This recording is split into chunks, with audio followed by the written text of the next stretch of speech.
Kayla Miracle ahead of Final X 2025. Kayla, talk about your preparation for this event. You know, won the Open, 62 kilos. You've kind of controlled that weight class for a few years now. How are you feeling coming into this, and what was your preparation like? Yeah, I feel great. I mean, it was a lot of mental prep. Having to go to the Open, which I mean is so fun. I love going to the Open, and I haven't always gotten to do that because I'll have a medal and I have to sit out of it. But family likes to come. It's usually my birthday weekend. So it was actually a crazy weekend because family came, competed 2 days, and then I flew out the same night as the finals. Like, I went back, showered, and then went straight to the airport, took a red eye, landed on my birthday morning, and then went to a wedding that Chafin was in, my girlfriend was in that night, and then like flew back the next day, I think, or something. I don't know. It was crazy, very long weekend, and it was way more than just the Open, but it was great. Whatever. Back to the whole thing.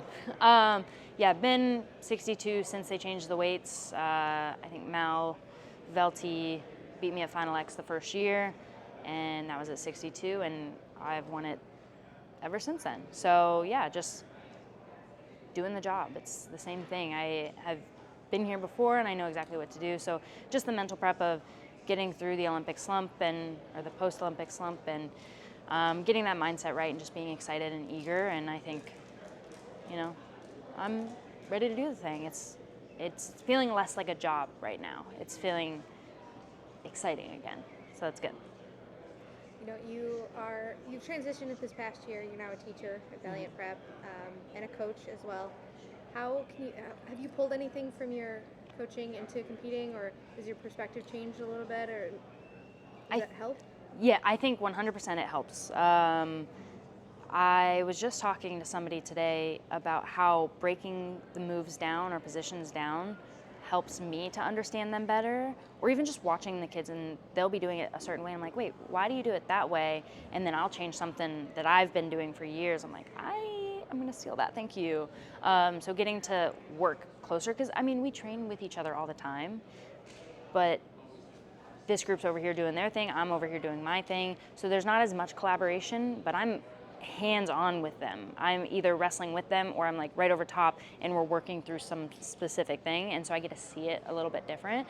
Kind of like a bird's eye view. A lot of times in wrestling we're just like so focused on like what's right in front of us, because that's what it is in wrestling. The person's right in front of us, and how do we exploit their weaknesses, whatever, score this and that, whatever.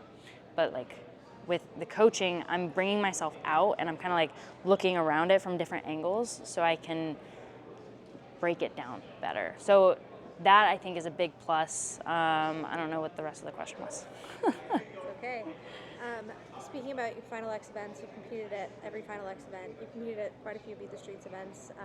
This is both a Beat the Streets event and a Final X event. With the growth of women's wrestling, and you're a big part of that as a coach as well, not just an athlete. How do you think competing at these events helps kind of develop women's wrestling, and how do you feel about kind of being a leader in that space?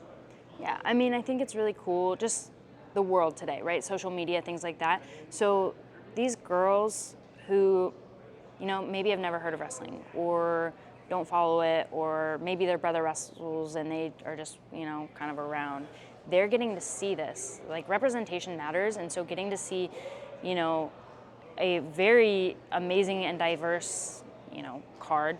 Again, I'm like, I don't even know what to call this, of women out there competing. Younger athletes are going to see that and be like, hey, that can be me too.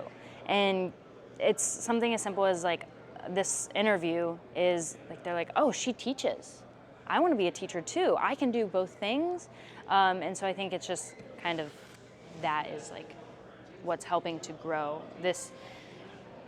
I mean, Final X the first year, it was really cool. The smoke and the lights and the running out and stuff, and we did the press conference and all of it, but it was just different. It was still big. It was a big arena, but it felt smaller, like almost tight-knit in our community only. And now I feel like this is getting out there. Women's sport is growing across all platforms. You have like the Caitlin Clark effect, right? And I don't think that's just affecting women's basketball. It's affecting women's soccer. Women's softball is starting their league. We have women's hockey is starting their league. So everything is growing, and then women's wrestling is growing. And so it's just the idea that rising tides raise all boats, so women's sport is growing, and this is just another, chance for us to show up and show out and be a great example for the younger generation. What can we expect? What can fans expect from Kayla Miracle tomorrow? I mean, maybe some smiles, I just want to go out and wrestle. Obviously, I hope to win. That's always the plan and the goal. But just hard wrestling. It's going to be, taking it 6 minutes for 6 minutes. And, Adugo's tough. She is the only person that I've, in my adult life, right? Like as a kid, I was like crazy. But in my adult life where I'm like, man, I want to throw hands during this match. Like she gets chippy and she knows how to push that out of me. So I know it's going to be a tough match. She's going to be in there ready to battle, and so I have to be ready to battle, and I have to be ready for a 6-minute war. And so I think just being ready for that, and at the end of the day, I'm still going to blow my kiss to Chafin and go see my nephews after and maybe get some ice cream. But I think just a lot of joy and excitement to be back there and competing. Well, excited to watch you compete tomorrow. Thank you, Kayla. Thanks.